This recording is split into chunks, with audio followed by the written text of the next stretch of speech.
Welcome to Verbal Pick Radio, where we give you a verbal image of life, and we are everyday people. We got live in the studio today, Brother Christnu.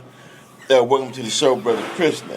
What's going on, Brother Black? It's pretty good. You know, we chop it up, on different subjects relating to different aspects of life. And today, I just want your expertise and your input on Steve Bannon. To break down Mr. Bannon, he is the CEO of the alt-right movement, billionaire. He's the guy who you see Trump with, or you can say that he's Trump's personal advisor. Bannon would be compared to the witch doctor, or you would have Shaka Zulu. He had his witch doctor. You would have the kings who would have their Merlins. You would have the presidents who would have their astrologists.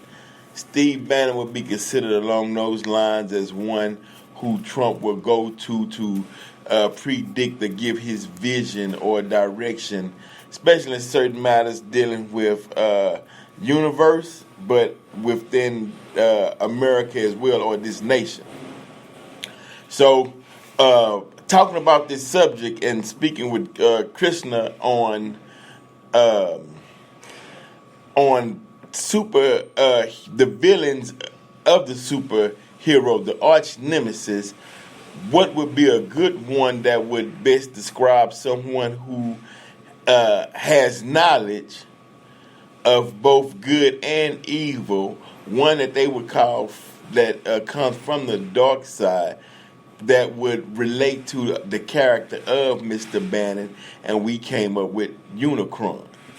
Now, as we move forward, I'm going to let Brother Christnu tell you more about Unicron and the metaphysical level, and he even goes as far as different parts of the brain are representing, but it's very interesting. So let me step back, and Brother Christnu, you have the mic.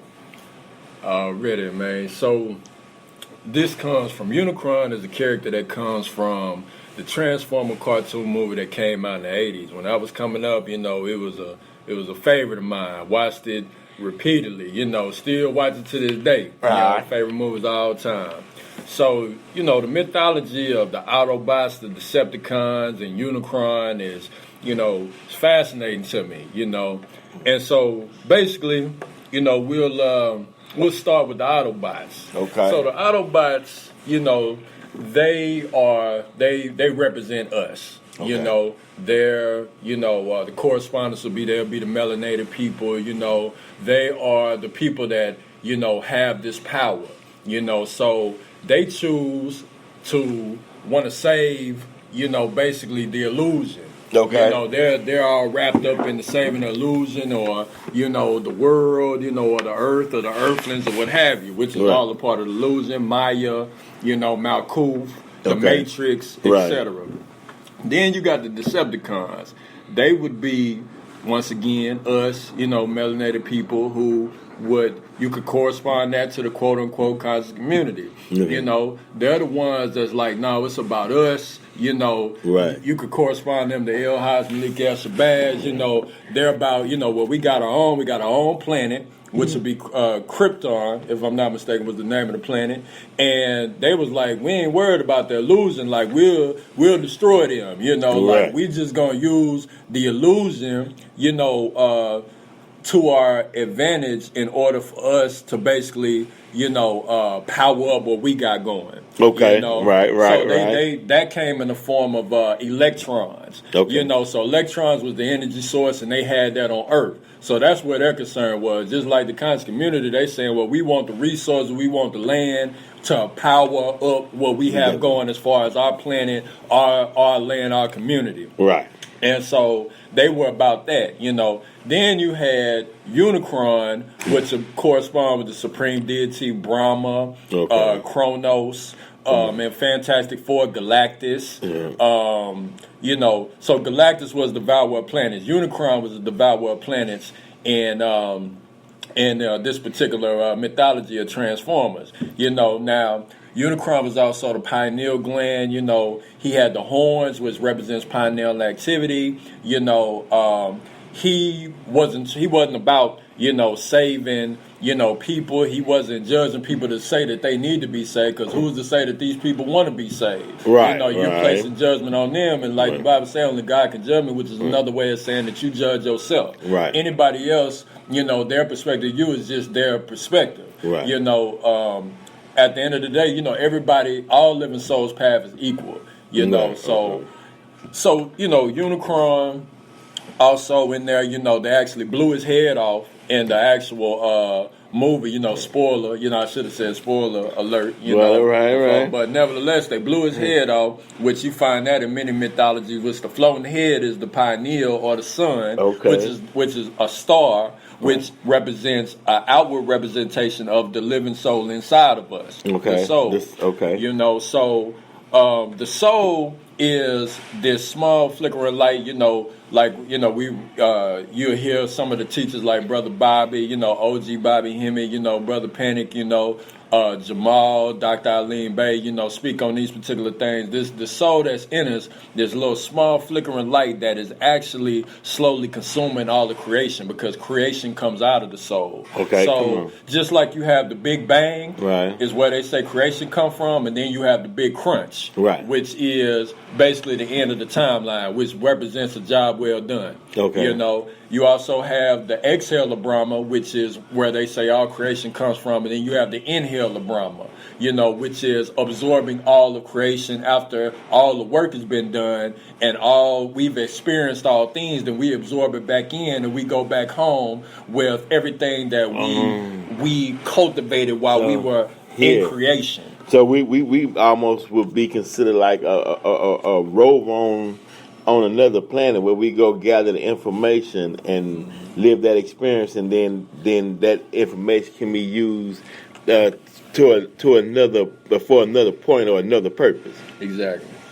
Okay. Exactly. Now the I and Unicron, and that's representing the mind then.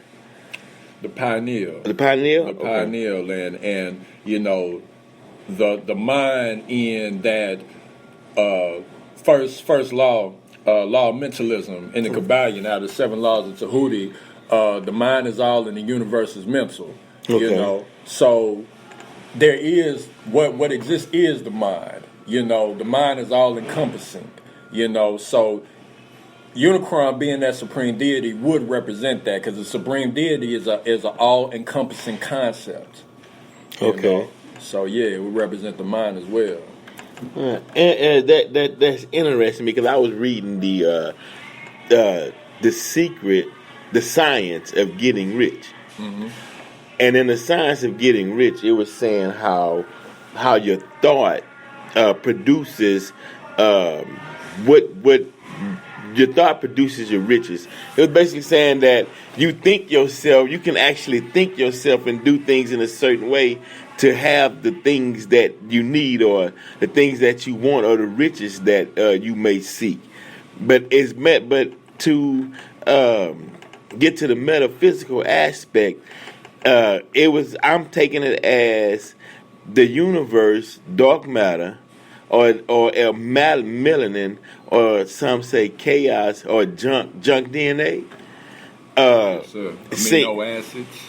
No, and they saying, okay, well, my thought travels to this place, or the universe within this dark matter, and then it produces for me in real time back in this world that they call an illusion. But I'm wondering if, and I haven't asked this question before, but I'm wondering if that thought, or the things that we want to create, does it bend time and create a pocket or a space of time for us, so we can enjoy the fruits of our thoughts? Or is it that, or you got so many people on the planet, that means that this universe is vast to have the room for everybody to have what they desire or they dream. Yeah, there's a microcosm and a macrocosm going on within that. So you have, on your own individual path in terms of when you're talking about time and how that's going to play out for you. And then as us as living souls, we're co-creating together, because principle of correspondence is that everything is connected only in appearance of separation. So all living souls, which the living soul is the only thing that's real, everything, we all are connected. Right.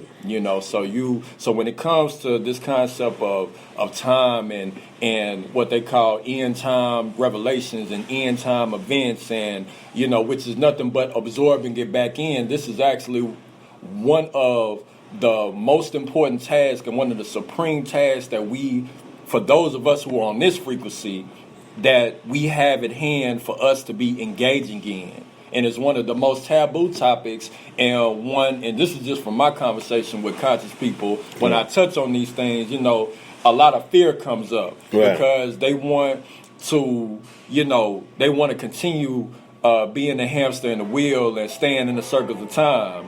And, hey, I get it, because I enjoy it. I love the smooth Cadillac ride. And, I'm an active person. I stay active and I put it down and I grind and I love it. That's a part of my happiness. So as long as I'm here, that's what I'm going to be doing. At the same time, there's two sides to it, and I was just talking about this, just having this conversation, that you have like two spirits, just like you have the physical realm and the spirit realm. Those two spirits come together and they touch. But they're still to be kept in their proper context, So on the human side, we do all the things of wealth building and foreign exchange, marketing, stock market, etc. And then on the esoteric side, we're studying astral travel, so we can navigate the spirit realm, because that's where we're transitioning to. Then we're also studying and putting in the application knowledge dealing with ending the circles of time, because we done it all and got the t-shirt like OG Bobby said, so this is actually the residue of a job already well done, So okay. So then that would be leading to evolving. As we evolve, so when we say as we evolve with time or as we evolve through time, then we should be at a level to where, what do we need the phones for? Well, the phones is just a technological version of how we used to communicate with our pineal glands. Right, but are we getting back to that point to where we should kick that knowledge back in, or is that knowledge in the past? We kicking it in. Now we use them both. Yeah, phone and phone. Yeah. This is that time. It's that you can see it. It's we coming, but not out of vanity, out of necessity. Mm-hmm. And out of necessity, one creates its survival or what it needs to for self-preservation. Okay, yeah. So, yeah. Okay, so fly me to the moon. Let's fly. Hey, so I can be amongst the stars. Hey, I got my ticket. Okay. Yeah. So basically then, in a nutshell, but you can't put all of this in a nutshell and, and group everything together, because it's I mean, man, just someone could take just certain words that you said, like pineal gland, and that's a book within itself. Facts. Just that topic alone. So, but now recently, and I want to touch base on this subject. We're just gonna do a quick 7 minutes on this subject, and we'll roll out. But and I'm just delving into this, and I had a conversation the other day on the Book of the Dead and the Bible, and how I was telling a young man how that it was said that by King James plagiarized the Bible, but even though King James wasn't the first, William Tyndale did the first Bible, right? But okay, so now we're saying that the Book of the Dead. Well, okay, let's go back. We're gonna even go back further to Napoleon and Champollion. All right, Champollion took him 7 years to decipher or to interpret the hieroglyphics. He saw the writings in of the hieroglyphics, saw that the Egyptian word black. He gets mad, turns a cannon at the nose of the Sphinx and shoots the Sphinx out. While in that, the whole revelations in the Bible is on the Egyptians and the hieroglyphics on the walls in Egypt. Okay, so then the Bible comes out. At one point, only noblemen and higher up could read the Bible, but what they called serfs and peasants couldn't read it. So then the common man was like, well, damn, I want to read the Bible. I want to know what's in this book. And so what happened was they said, okay, well, we'll translate it, but we'll write it in a metaphoric way to where still the common man wouldn't know what he's reading anyway when he's looking at the book. Facts. You know what I mean? Facts. I see them as saying that I even heard people who literally believe that Jesus actually walked on top of the water, and they believe that he's going to stand on a cloud, which is cloud is made up of gas. Mm-hmm. But they tried to make the cloud now to be some a material, a matter, or a substance that's a foundation like concrete that you can stand on and actually float. Like the Iceman on one of them shows. Mm-hmm. And so we're saying they done crossed it up until you write, and that's why you hear Brother Farrakhan say, okay, well, it'll take someone to come interpret this book to get the true meaning of what it meant, especially if you're not any part of any one of their quote-unquote organizations or societies. Mm-hmm. So then that means that you got a good amount of number of people in society who's reading this book and been reading all their life and don't understand what they're reading. Mm-hmm. So it has no effect in society. So I said, well, why don't we let the information out and tell the people that it was plagiarized? Right. And they were like, well, no, that information shouldn't be out in the public. Mm-hmm. And I'm trying to, well, what's the purpose of, meaning, not if knowledge is truth and the truth shall set you free and the truth, then why hold back the truth? Why? I mean, why do so many people have a problem with, put the information out? Because it could be bad for business. If they're profiting off of their interpretation of the Bible, getting in front of a flock of followers, when they could, let the people know that this actually comes from prior ancient sources, then people would say, well, you know what, let me look at this with the prior sources and start delving into that, and then that takes the attention and the followers away from the person that's profiting off of the flock based on their interpretation of the Bible. Mm-hmm. That's what's Helios Biblios. Yeah, the Egyptian sun god papers. Come on. Yeah. Definitely. This is Pick Radio. I got Brother Christnu in the building, man. Definitely, man. I hope y'all enjoyed the show. We'll keep bringing you topics of discussions that will stimulate the intellect. Bring food to the brain, food for thought, because it's important, especially this day and time. Y'all make sure y'all come out February the 8th. You know what I mean? Check us out. I got my partner Low Key gonna be in the building at his birthday bash, so make sure y'all come out and check Low Key out, man. Yeah. It definitely don't stop. You know how we put it down, man. But yeah, man, once again, brother Christnu, we out, man. Yeah.